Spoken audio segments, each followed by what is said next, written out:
All right, hey y'all, I'm Chris. And I'm Greg. And this is It Worth It, y'all? And we're not gonna show you faces because we're not camera ready. And I've got a sty in my eye, and I feel like my eyeball is about to explode, or there's like a big old boulder sitting in my eye. So we are going to make, this is one of our Hygge Cuisine, and I found some more 71-cent bread at the store. So we're gonna make a combination of my best clam chowder and New England clam chowder from allrecipe.com.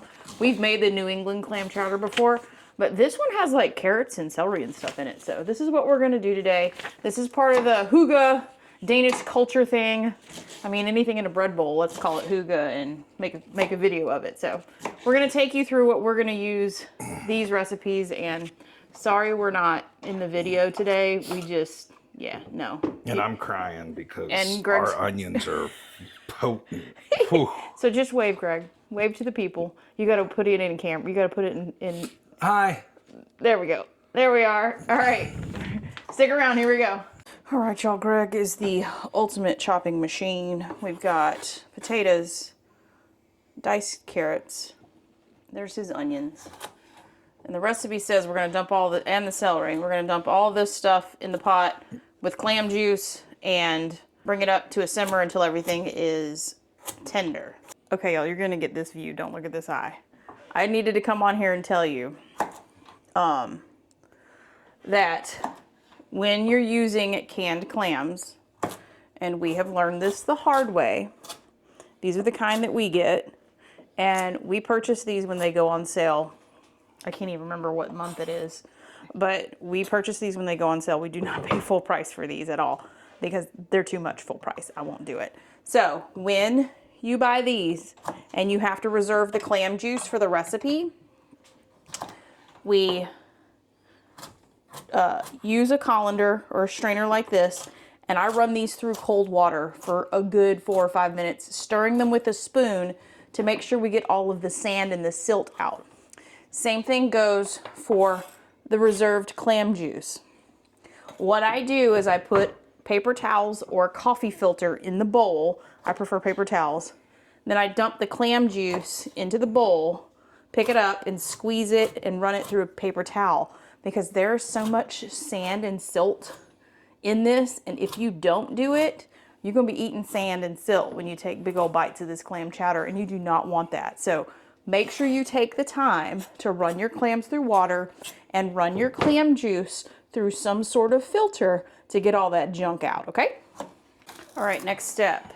These weren't very starchy. The technique I use when I pick them. Oh, yeah? I just go, don't be starchy. Somehow it works. All right. Next on the list, we've got our Dutch oven that we just leave on the stove because we use it so much. We have 4 cups of diced potatoes. We have a cup each of celery, carrots, and, oh, you can't see that. We have a cup each of celery, carrots, and onion. Well, almost. Greg's working on that last piece.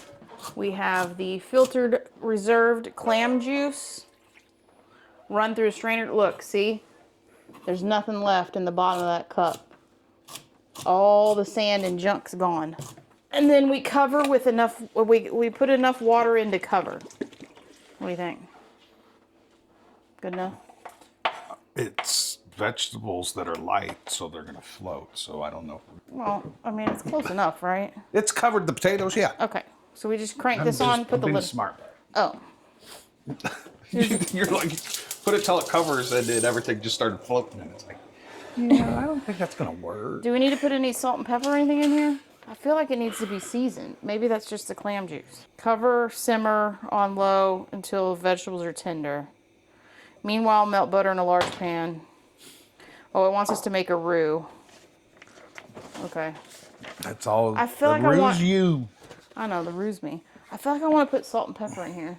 Can you grab me the pepper? I know I'm going off script already. Well, you gotta season vegetables a little bit. I know, but it don't call for it. And I'm like, that's weird. No. I don't want it to be bland.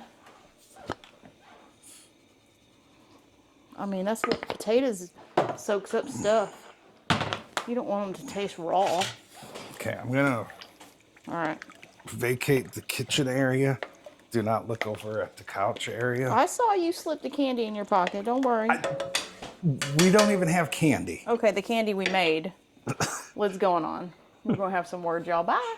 All right. Next on the list is a roux. This is going to be a big one, but we do have a lot of liquid in this red pot, so this makes sense. We're going to melt 3/4 cup butter. We got 3/4 cup flour. And we're going to make us a roux. Oh, I have a question for y'all. Comment below. I need one of these, this size, like the big one, except I want rubber or silicone little tong things, but it needs to be like stiff like this so I can actually use it. I want this sized one, but I want this kind of end on it. See what I mean? Comment below. Help me out. Tell me which one I should get.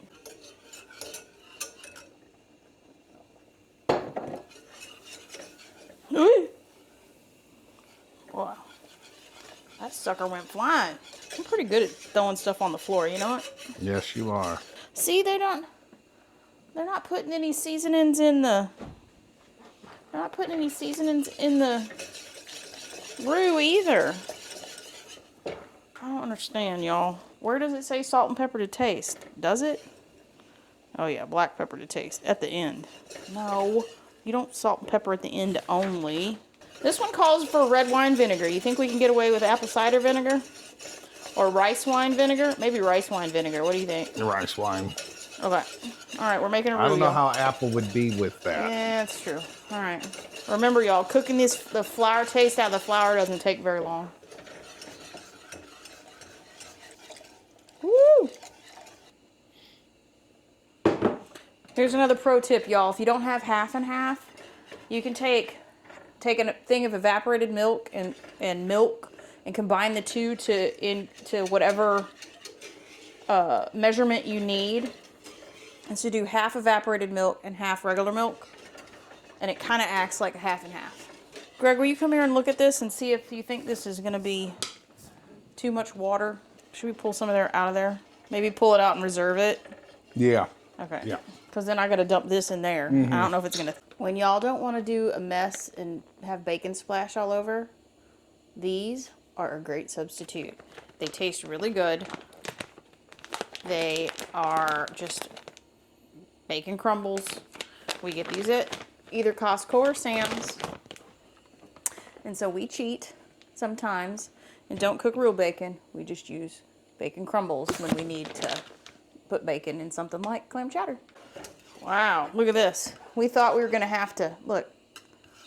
Man, that's like thicker than gravy. I don't know that we're pulling any liquid out of here. Let's see what happens. We're living on the edge. I've tested the vegetables, and they are cooked all the way through. And look how, oh yeah. Oh. Look how it came out of the bowl. Wow, that's the butter. Yeah, we need all that water. We totally need all that water. You should have seen that, Greg. All right, let's crank this up a little bit and get this going. I'm gonna need my official taste tester for salt and pepper levels. Oh yeah, we needed that.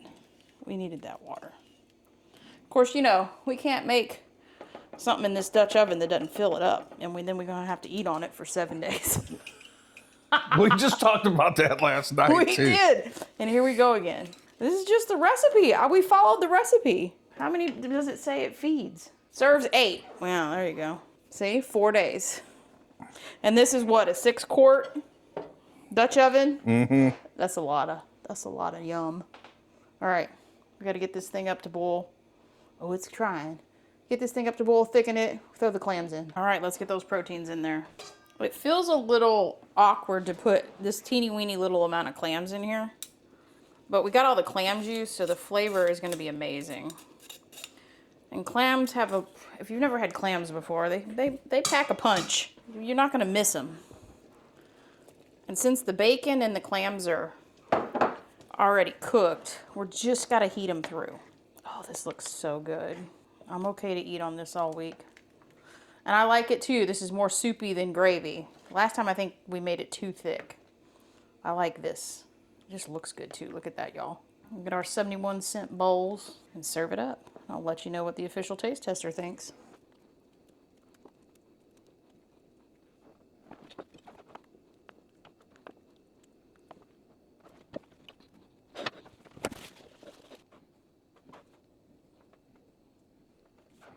All right, y'all, here we go. Here's the taste test. Greg just said I didn't need to call him over here until Wednesday. It's that hot. I've already tasted it, so you tell me what you think. Salt and pepper? Yep. I know, it needs more salt and pepper. The recipe said salt and pepper to taste like one time. Yeah. But I mean, otherwise? No, it's good. Otherwise, it's good. Okay. I think it's probably so good because the vegetables were chopped up just right. All right, y'all. We're going to put some more Hygge Cuisine episodes right here. You want to go check out our quick canning cuisine course. It's down here as well. Like, comment, and subscribe if you haven't already. And until we see you on the next video. Bye, y'all. Bye, y'all.